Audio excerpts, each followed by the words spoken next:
This is not a political speech. This is a polished speech. So please calm down. Honorable Chief Minister, respected Shri Nara Chandrababu Naidu Garu, the transformative leader who made Hyderabad a pulsating IT hub and laid the foundation for the Telugu tech, a wave that swept the entire world.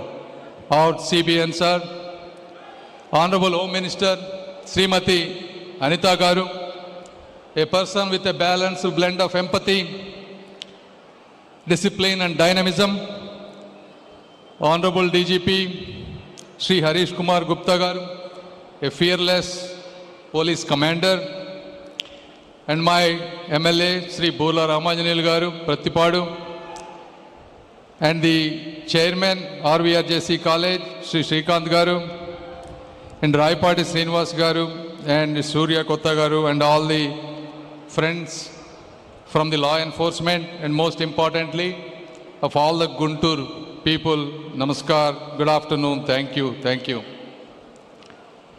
ఒకసారి మీరు చరిత్రలోకి వెళ్తే ఎవరు IT గురించి ఆలోచించని రోజుల్లో IT గురించి ఆలోచించి తెలుగు జాతి మొత్తం ఈరోజు ప్రపంచంలో ఎక్కడ ఉన్నా కూడా అన్ని వర్గాల ప్రజల కంటే ముందుగా ఒక BMW కారులో కానీ ఒక బెంజ్ కారులో కానీ తిరిగే విధంగా చేసినటువంటి గొప్ప వ్యక్తి శ్రీ నారా చంద్రబాబు నాయుడు గారు.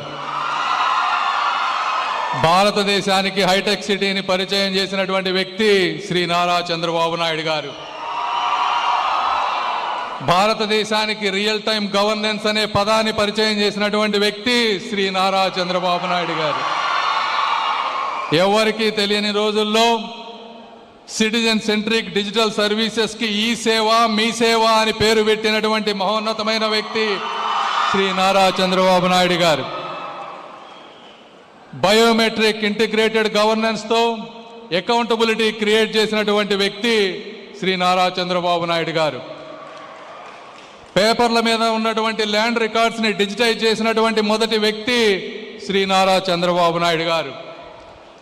అయితే ఈరోజు ఆయనకి 75 years వచ్చిందని అందరూ అనుకుంటా ఉంటే మళ్ళీ ఈరోజు క్వాంటమ్ కంప్యూటింగ్ అని, ఆర్టిఫిషియల్ ఇంటెలిజెన్స్ అని, వాట్సాప్ గవర్నెన్స్ అని భారతదేశం మొత్తం కూడా మళ్ళీ ఈరోజు ఆంధ్రప్రదేశ్ వైపు చూసే విధంగా చేసినటువంటి వ్యక్తి కూడా శ్రీ నారా చంద్రబాబు నాయుడు. కొంతమంది అప్పుడప్పుడు అంటూ ఉంటారు క్వాంటమ్ వ్యాలీ అంటే, క్వాంటమ్ కంప్యూటింగ్ అంటే ఇదంతా మనం చూస్తామా ఏంటి, ఇదంతా నిజమేనా అని. ఈరోజు చెప్తా ఉన్నాం క్వాంటమ్ కంప్యూటింగ్ అనేది ఒకప్పుడు చాలా కష్టమైనది. ఈరోజు గూగుల్, అమెజాన్, మైక్రోసాఫ్ట్ అందరూ క్వాంటమ్ కంప్యూటింగ్లో ఉన్నటువంటి కష్టమైన వాటన్నిటికి కూడా సొల్యూషన్స్ కనుక్కున్నారు. క్యూబిట్ ఎర్రర్స్ రేట్ అనేది చాలా తగ్గిపోయింది కాబట్టి సొల్యూషన్స్ ఫాస్ట్గా వస్తూ ఉన్నాయి. రెండోది క్వాంటమ్ కంప్యూటింగ్ చాలా ఎక్స్పెన్సివ్ అయినప్పటికీ కూడా సాఫ్ట్వేర్ యాజ్ ఏ సర్వీస్ ఎలా ఉందో క్వాంటమ్ యాజ్ ఏ సర్వీస్ ఈ రోజున దాదాపు 4 లక్షల మంది బిజినెస్ ఓనర్స్ కానీ ఎంటర్ప్రైజెస్ కానీ ఎక్కడో ఉన్న క్వాంటమ్ కంప్యూటర్స్ ద్వారా సర్వీసెస్ పొందుతూ ఉన్నారు, ఎక్స్పెరిమెంట్ చేస్తూ ఉన్నారు. సో క్వాంటమ్ కంప్యూటింగ్ అనేది అతి త్వరలో జరగబోయేటువంటి రియాలిటీ. అయితే అది ఒక 2-3 సంవత్సరాల్లో రాబోవచ్చు. కానీ ఆ రోజు ఆలోచిస్తే దాన్ని విజనరీ అనరు, ఈరోజు ఆలోచించే వాళ్ళని విజనరీ అంటారు. ఆ విధంగా ముందుకు వెళ్తున్నటువంటి వ్యక్తి శ్రీ నారా చంద్రబాబు నాయుడు గారు. నిత్య నూతన విద్యార్థి అని మీ అందరికీ నేను తెలియజేసుకుంటా ఉన్నా. అదేవిధంగా ఈరోజు కార్యక్రమం చూసుకుంటే అంటే ఒక మనిషి ప్రవర్తనను బట్టి ఆ చుట్టుపక్కల 5 మంది ఎలా ఉంటారు అనేది చెప్పొచ్చు. మన ఆలోచనలు గంజాయి అమ్మే ఆలోచనలుగా ఉంటే మిగిలిన వాళ్ళు కూడా గంజాయి అమ్మే వాళ్ళే మన పక్కన చేరుతారు. మన ఆలోచనలు ఆర్టిఫిషియల్ ఇంటెలిజెన్స్ విధానంగా ఉంటే పోలీసులు కూడా ఆర్టిఫిషియల్ ఇంటెలిజెన్స్ గురించి ఆలోచించే విధంగా తయారవటానికి ఈరోజు ఈ స్టేజే మీకు నిదర్శనం అని మీ అందరికీ నేను తెలియజేస్తా ఉన్నా. ఎక్కడా లేని విధంగా, భారతదేశంలో ఎక్కడా లేని విధంగా కేవలం ఆంధ్రప్రదేశ్లో ఈరోజు పోలీసు వారందరూ కలిసి ఈ ఆర్టిఫిషియల్ ఇంటెలిజెన్స్ గురించి ఆలోచించి సమాజంలో జరుగుతున్నటువంటి స్కామ్స్ కానీ ఇంకోటి అన్నిటికీ కూడా సొల్యూషన్స్ రాసే విధంగా దాదాపు 160 మంది దగ్గరికి తీసుకొచ్చి అందులో 60 మంది బెస్ట్ కంపెనీస్ని ఐడెంటిఫై చేసి సొల్యూషన్స్ వీరే చెప్పారు. ఎందుకంటే ఒక్కొక్కసారి ఐటీ వాళ్ళు చేస్తే అది సొల్యూషన్స్ రావు. ఎందుకు రావంటే వాళ్ళకి ప్రాక్టికల్గా గ్రౌండ్ మీద జరిగేటువంటి రియాలిటీస్ తెలియవు.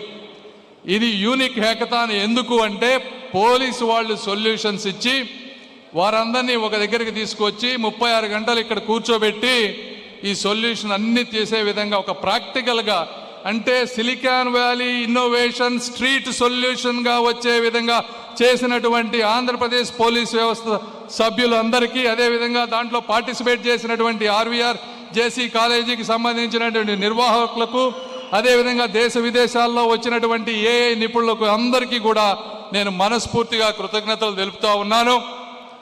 ఎప్పుడు ఇండియా అంటే టాలెంట్ ఉంది మాత్రమే అంటారు. ఈరోజు ఈ కార్యక్రమం ద్వారా ముఖ్యంగా పోలీసు వారి ద్వారా ఇండియాకి ఒక ఇంటెంట్ కూడా ఉంది అని తెలియజేసినందుకు మీ అందరికీ మనస్ఫూర్తిగా ధన్యవాదాలు తెలుపుకుంటూ, మీ అపూర్వ స్వాగతానికి అవకాశం ఇచ్చిన మీ అందరికీ కూడా మనస్ఫూర్తిగా కృతజ్ఞతలు తెలుపుకుంటూ సెలవు తీసుకుంటున్నాను. జై హింద్.